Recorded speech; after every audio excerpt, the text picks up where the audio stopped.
and give John his prognosis. You can't really regenerate the retina. Once parts of the retina are gone, they're gone. As far as my vision coming back, that's not going to happen. Is it showing? I'm told that there is too much damage.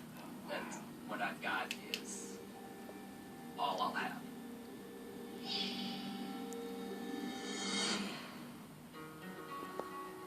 Whoa. 5 months later, John is back at work and adapting to his partial blindness. John can still see out of his left eye, but the blotches and double vision remain, rendering him legally blind in that eye. I'm still out hunting wild turkey. I'm not about to give that up. It's such a rare thing to happen to anyone. I've got a better chance of being struck by lightning twice than to have this happen again. I'm not going to stop. Whoa, my lord.